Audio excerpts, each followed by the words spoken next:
성경 말씀 신약성경 사도행전 13장입니다.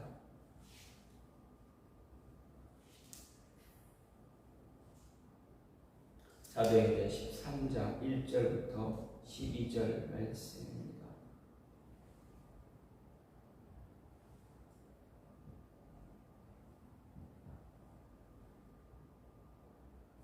사도행전 13장 1절부터 12절입니다.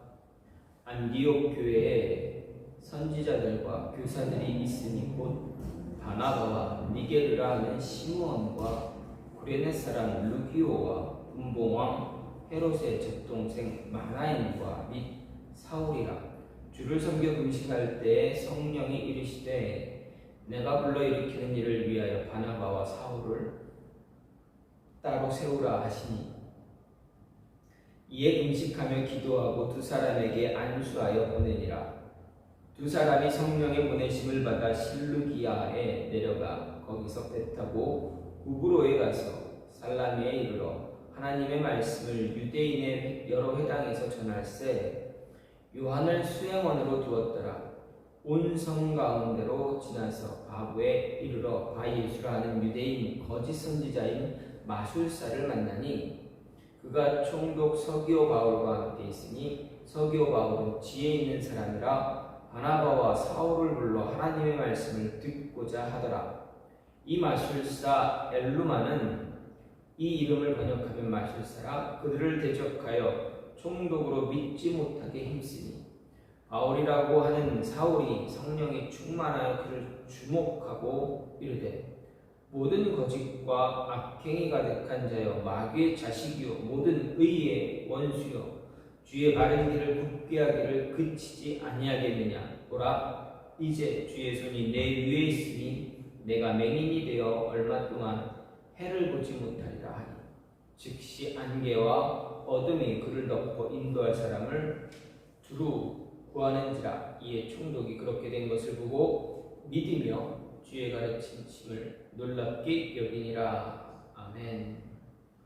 오늘 말씀 사도행전 12장 1절부터 12절 말씀입니다. 사도행전을 묵상하게 하다 보면 이 말씀이 크게 세 단락으로 나누어 볼 수가 있습니다. 먼저는 1장부터 7장 말씀이고 8장부터 12장 말씀 그리고 13장부터 28장 말씀 이렇게 크게 세 단락으로 나누어 볼 수가 있습니다. 1장부터 7장은 오순절 성령 강림 사건에 의해서 이제 예루살렘 교회가 세워지게 되고 또 예루살렘 교회가 더 커지는 많은 사람들이 모여서 함께 예배하는 그러한 모습이 기록되어져 있습니다. 그리고 8장부터 12장까지 말씀은 유대와 사마리아 그리고 팔레스틴 지역에서 복음이 더 전파되어지는 그런 모습이 있습니다. 그리고 교회가 곳곳에 세워지는 그런 모습이 기록이 되어 있습니다. 특히 8장부터 12장 말씀에는 무엇이 기록되어져 있습니까?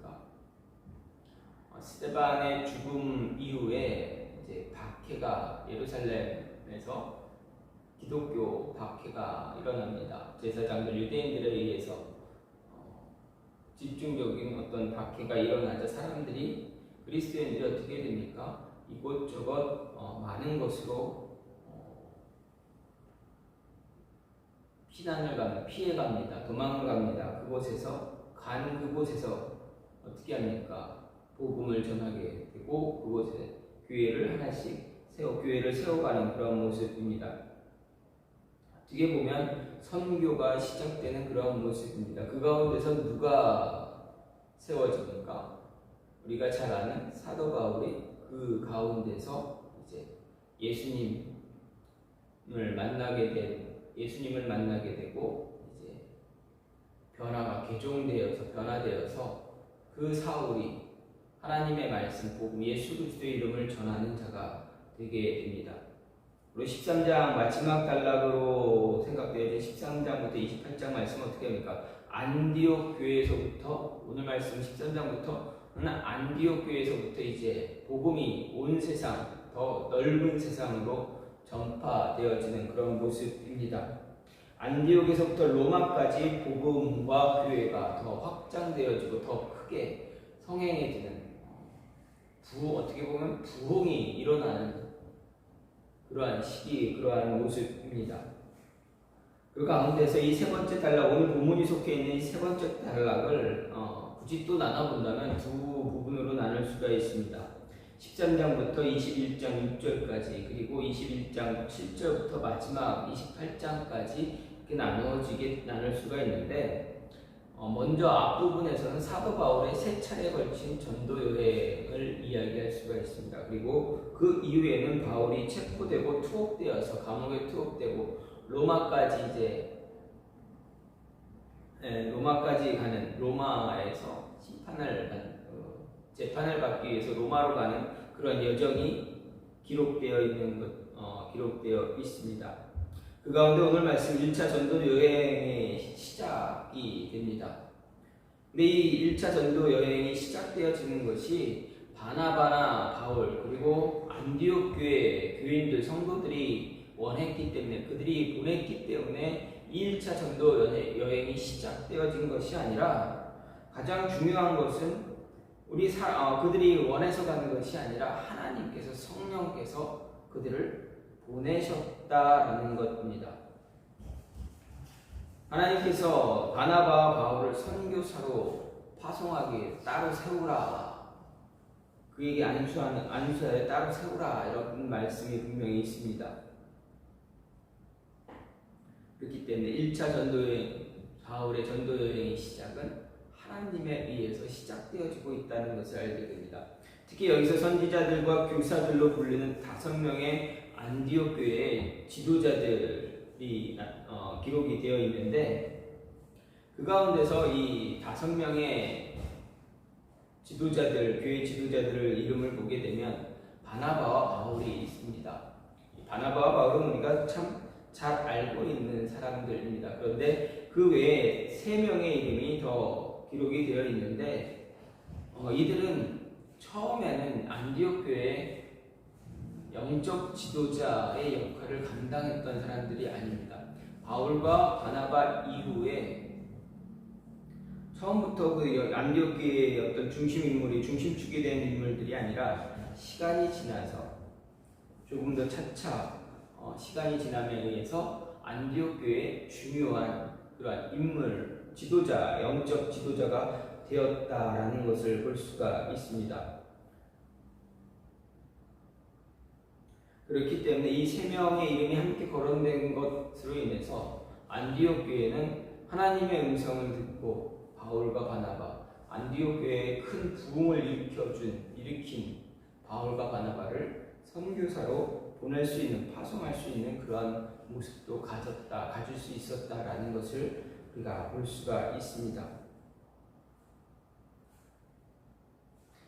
또한 이어서 기록된 말씀은 바울과 바나바가 첫 선교지, 사역지인 구브로 사역이 함께 기록되어져 있는 것을 보게 되는데 여기서 하나님에 의해서 준비된 성도 서기오 바울을 만나게 됩니다. 또 그 만남을 방해하려고 하는 거짓 선지자의 모습도 보게 됩니다. 어쨌든 이런 사건의 기록을 보면서 하나님이 찾으시는 일꾼의 모습, 하나님이 어떤 사람을 어떤 일을 하나님의 일을 시키기를 원하는가, 일꾼 삼기를 원하시는가 보게 되는데 찾을 수 있는데 그 일꾼의 모습은 복음을 선포하기 위해서 주어진 사명 바르게 수행하는 자를 통해서 이제 교회를 확장해 나가신 하나님의 사역을 볼 수 있게 해 줍니다. 이런 사건을 교회사를 통해서 보게 되면 어떻게 됩니까? 세계 교회의 중심축은 언제나 선교 사역에 힘쓰는 선교 사명을 수행하는 교회를 중심으로 이어지고 있다라는 것을 변해가고 있다라는 것을 볼 수 있습니다. 교회가 예수님의 십자가와 부활의 증인으로 사명을 소홀히 하고 내부적 문제에만 관심을 갖게 되면 어떻게 됩니까? 그곳에 영향을 집중시키게 되면 교회는 힘을 잃게 됩니다. 우리 안에 있는 문제들, 내부적인 문제들을 해결하기 위해서 모든 힘을 쏟기만 하면 어떻게 됩니까? 쏟다 보면 문제가 해결됩니까? 그렇지 않습니다. 오히려 더 문제가 복잡해질 때가 참 많습니다. 하지만 이러한 문제가 있음에도 불구하고 서로 기도하면서 문제 해결을 하나님께 맡기고 기도하면서 우리에게 주신 사명을 이루기 위해서 예수님께서 승천하실 때 제자들에게 주신 그 사명을 우리 또한 잘 감당하기 위해서 복음을 전파하기 위해서 더 애를 쓸 때 우리 안에 있는 문제도 해결되고 어떻게 됩니까? 복음도 전해지게 되는 그런 모습을 우리가 참 많이 보게 됩니다. 어쨌든 교회는 이런 사명을 온전히 이루기 위해서 하나님은 언제나 하나님의 뜻에 맞는 사람들을 찾으신다. 그리고 그들을 일꾼으로 세우신다라는 것을 보게 됩니다. 그러면 하나님이 찾고 세우길 원하시는 일꾼의 모습, 오늘 말씀을 통해서 어떤 자들을 하나님께 찾으시고 세우길 원하시는가 볼 수가 있습니다. 먼저 하나님이 원하는 사람은 하나님의 방식대로, 하나님이 원하는 대로 하나님의 일꾼을 세우신다는 이야기입니다.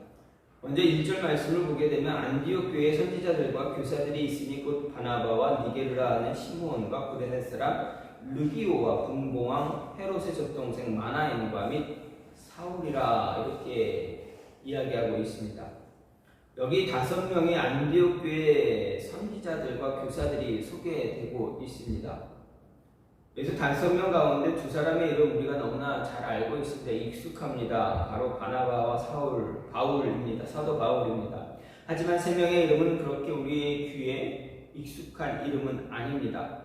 그래서 이 3명의 사람에게 우리가 조금 주목하며 집중할 필요가 있습니다. 과연 이들이 어떤 사람들이기에 어떤 이들이기에 안디옥 교회의 영적 지도자로 기록이 되어 있는지, 그리고 바울과 바나바를 파송해도 될 만큼, 괜찮을 만큼의 영향력을 지닌 사람인지를 우리가 보아야 합니다. 아까도 말씀드렸듯이 이들은 안디옥 교회 설립 초기에는 지도자로 등장하지는 않았습니다. 그런데 여기에서 오늘 말씀 사도행전 13장에서는 바나바와 사울과 동등하게 안디옥 교회의 지도자, 영적인 지도자 역할을 감당하고 있다라고 이야기합니다. 그러면 이 3사람은 바나바와 사울처럼 중요한 인물이다라는 것 우리가 알게 됩니다. 아니 어쩌면 안디옥 교회에는 바나바와 사울보다, 사도 바울보다 이 3명의 사람이 더 중요하고 필요한 사람일지도 모릅니다. 아니 이 사람들이 더 필요한 사람일 수도 있습니다. 그러면 이 3사람이 어떻게 해서 안디옥 교회에 이처럼 중요한 사람이 되었는가 우리는 생각해 볼 필요가 있습니다. 먼저 니게르라 하는 시므온 이 사람이 있습니다. 과연 누구일까? 성경을 찾아보면 이 니게르라 하는 시므온에 대해서 정확하게 언급은 하고 있지 않지만 그래도 누구인가를 알 수 있는 단서들이 이곳저곳에 같이 남겨져 있습니다. 먼저 니게르라는 말은 라틴어에서 온 그런 말로 검은이라는 뜻을 가진 단어입니다. 즉 아프리카 흑인을 칭하는 말로 우리가 흔히 흑인들을 무엇라 이야기합니까? 니그로라고 이야기합니다. 영어로는 니그로라고 이야기하는데 그 니그로가 바로 라틴어 니게르에서 나온 단어입니다. 그래서 니게르라 하는 시몬은 니그로 시몬입니다. 즉 흑인 시몬이라는 이야기입니다. 그렇다면 이 시몬이라는 사람은 바로 흑인으로서 개종한 사람을라 할 수가 있습니다. 그는 북아프리카 리비아 지역에 있었던 구레네 사람이었을 가능성이 많습니다. 그러면 성경에서 구레네 사람 시므온을 이야기하는 것은 어디에입니까? 우리가 잘 알고 있습니다. 예수님이 십자가를 지실 때, 골고다 십자가를 지시고 골고다 언덕을 올라가실 때 그 십자가를 대신 지은 사람이 누구입니까? 바로 구레네 시다람 시몬입니다. 바로 그 일 가능성이 크다라는 것입니다. 흑인이지만 말씀을 예수님을 십자가를 지고 가는 예수님을 만나고 그 이후에 자신의 모습을 되돌아보며 예수님의 삶을 되돌아보며 이야기를 듣고 왜 예수님께서 십자가를 지셔야 되는지 그 이야기를 그 복음을 듣고 그가 개종되었다, 변화되었다라는 그리고 변화된 그 시몬이 이제 구레네로 자신의 고향으로 돌아가 복음을 전하는 자가 되었다라는 것입니다. 예수님의 고통과 고난에 함께 참여할 수 있는 유일한 그런 사람이 된 사람이 바로 구레네 사람 시몬입니다. 그 경험으로 인해서 그리스도인이 되었고 지금 안디옥 교회의 중요한 인물, 안디옥 교회에 없어서는 안 될 사람이 되어진 것입니다. 교회를 세우는 아주 중요한 일꾼이 되었다라는 이야기입니다. 우연히 예수님을 만났던 사람인데 우연히 예수님을 만난 그 만남으로 인해서 교회를 세우는 중요한 일꾼, 없어서는 안 되는 일꾼이 되었다라는 이야기입니다. 그뿐 아닙니다. 이 구레네 사람 시몬의 두 아들 역시 성경에 기록이 되어 있습니다. 누구입니까? 알렉산더와 루포입니다. 마가복음 16장에 보면 구레네 사람의 아들 시몬의 아들 알렉산더와 루포가 이야기되고 있습니다. 그리고 바울은 로마서에서 이 알렉산더와 루포에게 문안하라. 그리고 그의 어머니에게 문안하라. 그들은 내 가족이다. 이렇게까지 바울은 소개하고 있습니다. 예수님을 우연찮게 만난 이 구레네 사람 시몬은 예수님의 죽음을 바라보면서 예수님이 지신 십자가의 의미를 깨닫고 복음을 들음으로 인해서 변화되었고 자신의 가족들에게도 복음을 전하고 어떻게 합니까? 그 복음을 위해서 교회를 세우는 목숨을 거는 하나님의 뜻을 이루어 나가는 그러한 사람이 되었다는 것입니다. 그리고 위대한 전도자 사도 바울 역시도 그들을 향해서 그들은 내 가족이다. 그리고 알렉산더 루포의 어머니를 그 어머니는 그 어머니는 내 어머니다 라고까지 이야기할 수 있는 그러한 모습이 되었다라는 것입니다. 두 번째 구레네 사람 루기오는 누구입니까? 루기오에 대해서는 스데반 순교 때 예루살렘에서 박해를 피해 안디옥으로 가서 헬라 사람들에게 복음을 전한 사람 가운데 하나이다라고 생각할 수가 있습니다. 추측할 수 있습니다. 어떤 사람은 로마서 16장에 나오는 바울의 친척 루기오다라고도 이야기합니다. 왜? 그 이유는 이 루기오라는 오늘 말씀에 사도에게 표시된 루기오와 로마서 16장에 기록된 누기오는 헬라어로는 동일한 같은 말입니다. 같은 단어, 똑같은 단어입니다. 그렇기 때문에 바울의 친척일 가능성도 있다라고 이야기합니다. 마지막으로 마나엔입니다. 분봉왕 헤롯의 젖동생 마나엔을 이야기합니다. 여기서 젖동생이라는 말은 이 단어는 아무개와 함께 양육을 받은 이라는 의미의 단어입니다. 즉 마나엔은 분봉왕 헤롯과 함께 같은 사람의 젖을 먹으며 왕궁에서 자란 사람입니다. 다시 말하면 마나엔의 어머니는 헤롯의 유모다라고 이야기할 수가 있습니다. 그런데 같은 젖을 먹고 자랐지만 마나엔은 예수님을 전하는 위대한 전도자가 되었고 헤롯은 어떻게 됩니까? 세례 요한을 죽이기도 하고 예수님을 재판한 사람으로 악명 높은 사람이 되었습니다. 바나바와 바울에 대해서는 우리가 잘 알고 있습니다. 물론 그들도 앞에서 언급한 세 사람과 별 차이 없는 모습을 하나님으로부터 일꾼으로 부름을 받은 그러한 위대한 사람들입니다. 이런 사실을 통해서 우리가 알아야 할 것은 하나님 자신의 일꾼을 세우실 때 분명 세상과는 다른 기준으로 세우신다는 이야기입니다. 왜냐하면 안디옥 교회에 세워진 이 5명의 일꾼 누구 하나 특별하지 않게 세워진 인물이 하나도 없기 때문입니다. 시몬은 우연한 사건의 시간에 우연한 기회를 통해 누구도 예상하지 않았던 사건을 통해서 메시아이신 예수님을 만났고 거부할 수 없는 그 순간에 예수님의 십자가를 잠시 대신 지었을 뿐인데 이루 말할 수 없는 체험과 은혜가 그에게 임했습니다. 목숨을 예수님께 드릴 수 있는 자가 되었습니다. 그 체험을 통해서 그리스도의 일꾼이 되었습니다. 교회의 일꾼이 되었습니다. 교회를 세우는 자 되었습니다. 뿐만 아니라 자신뿐만 아니라 온 가족이 목숨 걸고 복음을 전하며 교회를 세우는데 최선을 다하는 그러한 사람들이 되었습니다. 마나에는 어떻습니까? 분봉왕 헤롯과 함께 같이 자랐지만 예수님을 영접하고 교회의 일꾼이 되었습니다. 헤롯은 온갖 못된 일을 서슴지 않고 행해서 백성들을 괴롭히는 폭군이다라고 기록되어 있지만 마나에는 교회에서는 없어서는 안 될 사람으로 이야기되고 있다라는 이야기입니다. 한 사람은 폭군으로 지금까지 이야기되고 있지만 한 사람은 예수님을 위해서, 복음을 위해서, 온 세상을 위해서 선교자의 역할을 감당한 위대한 인물이 되었다고 이야기할 수 있습니다. 이처럼 하나님은 하나님이 원하는 일꾼을 하나님의 원하는 방식대로 세우신다라는 것을 볼 수가 있습니다. 어떻게 보면 모든 것이 우연인 것처럼 보일지라도 모두가 하나님이 원하는 방식대로 이미 계획하시고 이루시고 섭리하시는 그 모습대로 사용하셨다라는 것을 볼 수가 있습니다. 그래서 우리 역시 하나님의 방식대로, 저나 여러분 역시 하나님의 방식대로, 하나님이 원하는 뜻대로, 하나님 뜻하는 대로 세움을 받았다라는 것 잊지 마시고, 하나님이 사용하시기 위해 그 뜻에 알맞게 세워져 간다는 게 잊지 말고 잘 따라가며 살아갈 수 있는 그런 모습을 가져야 합니다. 두 번째로 하나님이 원하는 일꾼은 무엇입니까? 모든 결정권을 자신이 갖고 있는 것이 아니라 내려놓은 사람을 하나님이 원하신다라는 이야기입니다.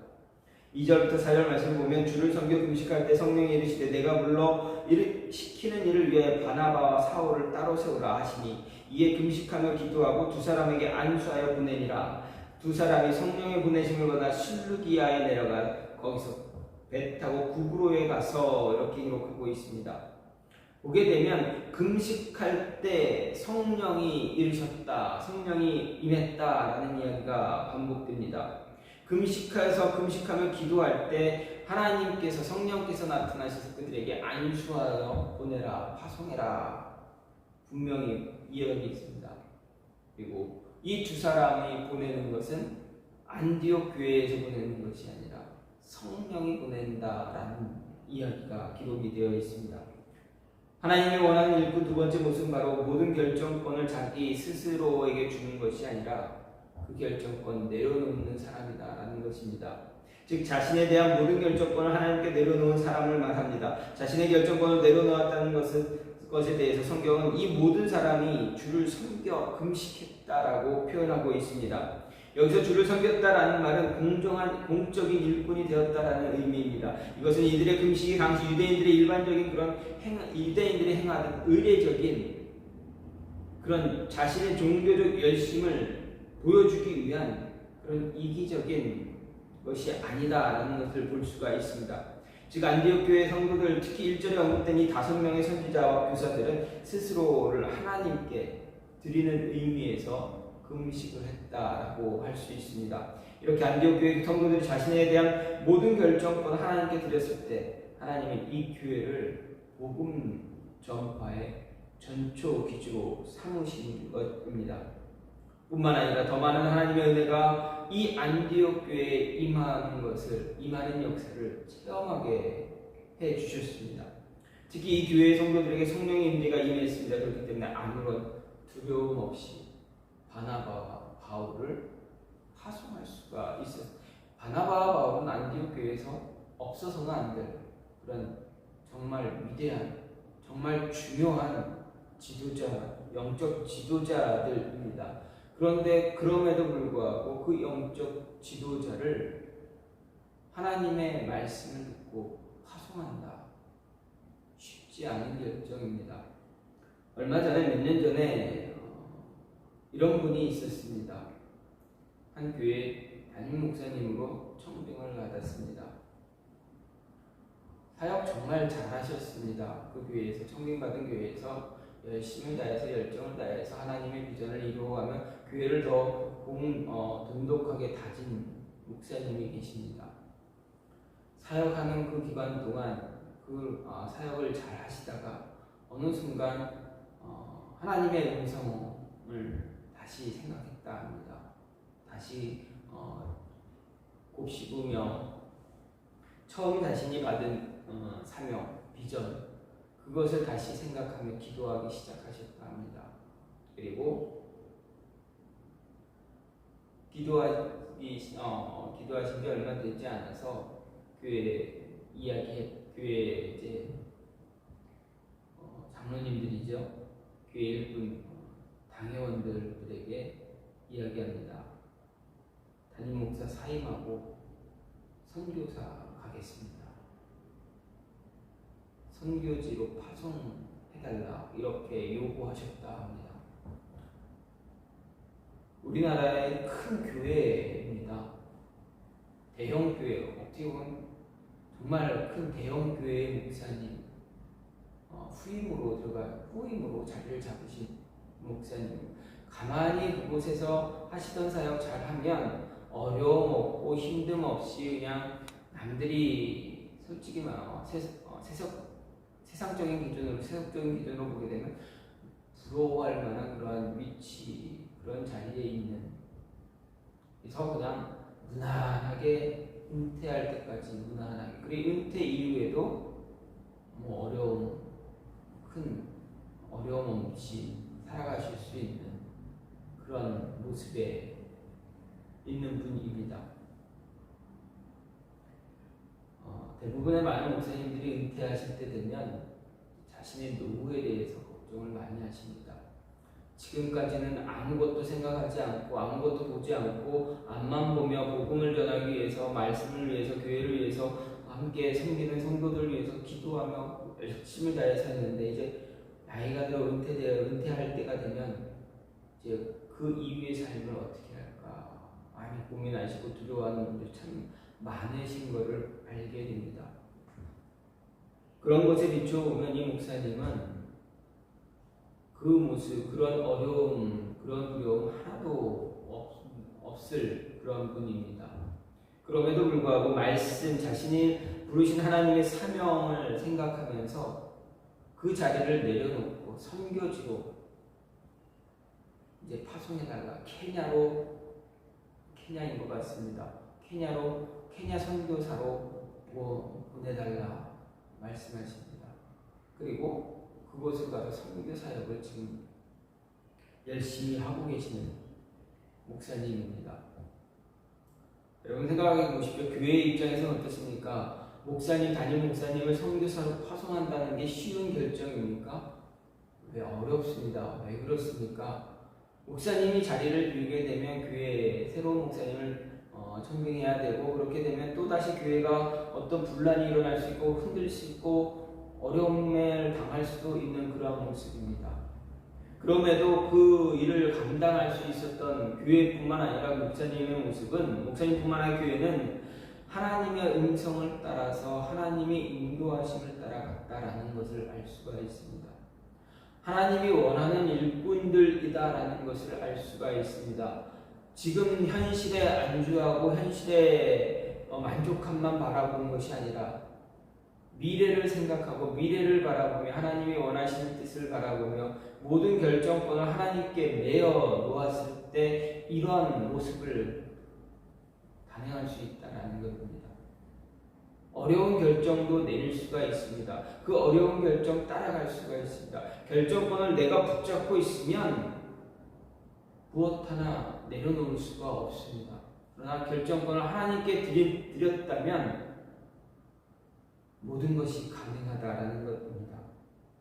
안디옥 교회에서 이러한 모습이 가능해질 수 있었던 것은 그들이 자신의 의사결정권들을 자신이 갖고 있는 것이 아니라 하나님께 내려놓았기 때문이다라는 것입니다.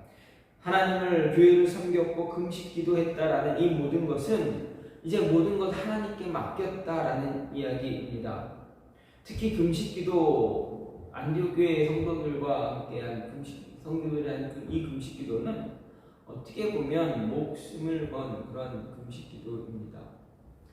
음식을 먹지 않고 단식하면서 이렇게 하나님께 매달린다라는 것은 하나님 나에겐 이렇게 간절한 마음, 간절한 기도의 제목이 있습니다. 간절함이 있습니다.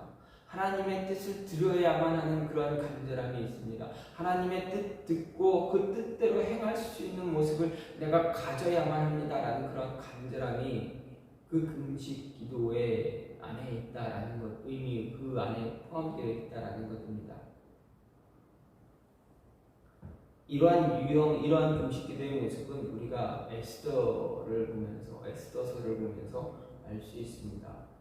목숨을 건 죽으면 죽으리라는 그러한 모습으로 금식 기도를 했던 유대인들, 에스더, 모르드게 유대인들, 목숨을 담보로 금식 기도를 한 것입니다. 하나님의 은혜, 하나님의 음성 듣기 위해서 했다라는 것입니다. 이 금식 기도가 어떻게 됩니까? 하나님은 오늘 말씀에서도 2절, 3절, 4절에서 계속 반복하시면서 말씀하십니다. 모든 결정권을 하나님께 내려놓았기 때문에 바울과 바나바를 선교사로 보낼 수가 있었습니다. 그리고 그들을 보내는 성기는 누구였습니까?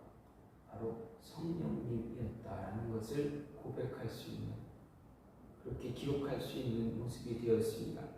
마지막으로 하나님이 원하는 일꾼은 어떤 사람입니까? 듣기를 멈추지 않는 사람입니다. 이 말은 우리가 너무 친숙합니다. 우리가 잘 알고 있습니다. 하나님 말씀을 많이 듣기 위해서 노력하는 사람들에게 하나님은 응답하시고 하나님은 그들을 일꾼 삼으신다. 우리는 많이 말합니다. 그런데 실천이 잘 안 됩니다. 말씀 듣는 거, 하나님 음성 듣기 위해서 우리가 갖는 노력, 우리가 얼마나 노력해야 되는지 우리 이론적으로는 알지만 실천하는, 행동으로, 몸으로 행하는 것은 매우 힘들어합니다. 어려워합니다. 왜 그렇습니까? 우리는 이렇게 이야기합니다. 우리에게 주어진 일도 해야 됩니다. 삶이 바쁩니다. 정말 바쁘게 일하고 살아갑니다. 그래서 시간이 없습니다. 이렇게 이야기합니다. 그런데 많은 믿음의 사람들의 이야기를 들으면, 성공한 믿음의 사람들, 성공적인 믿음의 사람들의 이야기를 보면 어떻게 합니까? 그들은 이렇게 이야기합니다. 바빠서 기도합니다. 바쁘기 때문에 1시간 기도합니다. 바쁘기 때문에 2시간 기도합니다. 종교개혁자 루터도 마찬가지입니다. 바쁘기 때문에 기도한다. 내가 너무 바빠서 기도한다. 더 기도한다. 그 바쁜 것 때문에 하나님 놓치지 않기 위해서, 말씀 놓치게 하지 않게 기도한다. 아브라함 링컨도 마찬가지입니다. 바쁘기 때문에 지금 당장 나가서 전 남북전쟁이 있을 그 당시에 당장 나가서 회의를 진행하고 전쟁을 어떻게 해야 이끌어야 그것을 이야기해야 되는데 그는 어땠습니까? 그를 불러온 장군을 만류하면서 지금 바쁘기 때문에 나는 기도해야 합니다. 기도하고 가겠습니다. 모든 결정권 하나님께 맡기고 하나님의 음성 듣고 가겠습니다. 하나님께 내려놓고 가겠습니다. 내 뜻대로 내 결정권을 내가 가지고 내 뜻대로 내 마음대로 가서 하게 되면 일이 잘못되어질 수 있기 때문에 모든 결정권 하나님께 드리고 하나님이 결정하셔서 하나님이 인도해 나가실 것을 바라보며 나갑니다. 그래야 우리가 실수하지 않을 수 있습니다. 하나님 음성 듣기를 더 간절히 원했다는 것입니다. 그렇습니다. 하나님은 하나님의 일꾼 찾으시고 그를 일꾼 삼으실 때 정말 바쁠 때 더 많이 기도하고 바쁠 때 더 많이 하나님의 음성에 귀를 기울이는 자, 그를 더 사랑하시고 그에게 더 큰 일들을 맡기신다라는 것입니다. 오늘 말씀을 보면 7절 말씀을 보면 총독, 로마 총독 구브로의 총독으로 온 서기오 바울이 소개가 되고 있습니다. 그런데 7절 말씀을 보면 그가 총독 서기오 바울과 함께 있으니 서기오 바울은 지혜로운 사람이라 바나바와 사울을 불러 하나님 말씀을 듣고자 하더라. 여러분, 바울과 바나바는 선교하러 구브로로 갔습니다. 그런데 그곳에 준비된 하나님의 영혼이 있었다. 그 영혼을 만났다. 근데 그 영혼은 끊임없이 하나님의 음성, 바울의 이야기를 듣기를 원했다. 말씀, 복음 듣기를 원했다라는 것입니다. 여러분, 이것이 쉬운 모습입니까? 로마 총독이라는 지위를 가진 사람이 자신들이 십자가 위에서 죽인 사람을 따르는, 그 사람을 전하는 자들, 그들의 이야기를 듣고 그들을 따라가기가 쉽습니까? 어렵습니다. 쉽지 않습니다. 특히 로마 총독이라면 부러울 것 하나 없는 그런 계층의 사람이었기 때문에 더 어렵습니다.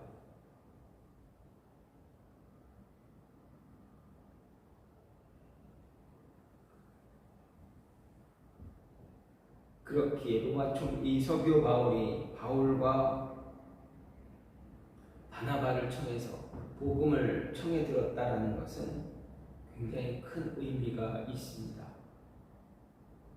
프랑스 종교사학자 르낭이라는 사람에 따르면 당시 로마 귀족 계급이 그리스도인으로 개종하는 것은 거의 있을 수 없는 일이다라고 이야기합니다. 왜냐하면 바나바와 바울이 전파하는 예수는 바로 그들에 의해서 죽임을 당한 인물이었기 때문에 더 그렇습니다. 여러분, 십자가 처형받은 사람, 로마 시대 그 당시 십자가 처형을 받았다라고 하는 사람은 이 로마를 반역한 사람입니다. 로마의 반란을 일으킨 사람입니다. 정치적인 죄인입니다. 만약에 그렇다면 직접 그 예수님을 십자가에 달지 않았을지라도 그 소문을 듣고 이야기를 듣고 이렇게 전해드린 이야기를 듣게 되면 그 예수를 따라갈 수가 없습니다. 왜 그렇습니까? 따라가면 동일하게 정치적인 반란꾼이 되기 때문에 그렇습니다. 반역자가 되기 때문에 그렇습니다. 그래서 누구도 이 복음을 받아들이는 총독이 없었다는 것입니다. 그럼에도 이 로마 총독은 말씀을 듣고 그 말씀을 더 갈급했다라고 성경은 이야기합니다. 그래서 바나바 바울을 불러 하나님 말씀에 더 귀를 기울였다 이야기합니다. 바로 이 서기오 바울을 통해서 하나님은 우리에게 분명히 말하는 것이 있습니다. 갈급한 자, 듣기 위해서 듣기를 간절히 원하는 자, 갈급한 자, 하나님 그 사람을 통해서 일하신다. 그 사람을 일꾼 삼기를 원하신다라는 이야기입니다. 성경을 보더라도 하나님의 음성에 귀를 닫은 자에게 하나님은 역사하지 않았음을 우리는 알 수가 있습니다. 하나님의 말씀을 거부한 사람에게는 하나님의 축복도 임하지 않았습니다. 하나님의 음성 듣기 거부한 사사시대 이스라엘 백성들 어떻습니까?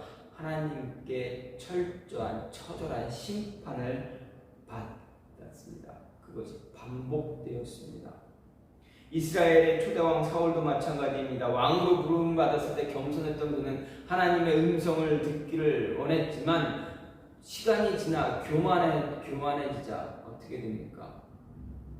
하나님의 음성에 귀를 닫아버렸습니다. 그 결과 왕위에서 쫓겨나고 전쟁터에서 죽음당하는 그런 모습을 겪게 됩니다. 하나님의 음성, 하나님 말씀에 귀를 닫기 시작하면 하나님의 은혜는 임하지 않습니다. 하나님과 멀어지게 됩니다. 하나님은 일꾼으로 사용하시기를 원하셨지만 귀를 닫는 자를 일꾼으로 사용하지 않으십니다. 이런 사실들을 볼 때 하나님이 원하는 자, 하나님의 일꾼, 언제나 하나님의 말씀에 귀를 기울이는 자라는 것은 잊지 말아야 합니다. 잘 알고 있습니다. 그런데 알고 있는 것을 실천하는 것이 더 어렵다. 서기오 바울은 그 실천을 통해서 복음을 더 깊이 받아들이고 있다. 그 모습을 보면, 이 말씀을 보면 우리의 모습을, 저나 여러분의 모습을 뒤돌아보며 과연 우리는 정말 간절하게 갈급하게 말씀에 귀를 기울이고 있는가 뒤돌아봐야 합니다. 그리고 하나님께 기도해야 합니다. 하나님의 음성에 귀를 기울이게 해달라고, 우리를 더 붙잡아 달라고, 하나님의 세미한 음성, 미세한 음성 들을 수 있는 자들 되게 해달라고 간절히 기도하면서 나를 사용해 주시옵소서, 나를 보내소서, 이렇게 고백할 수 있는 자가 되어져야 한다라는 것입니다.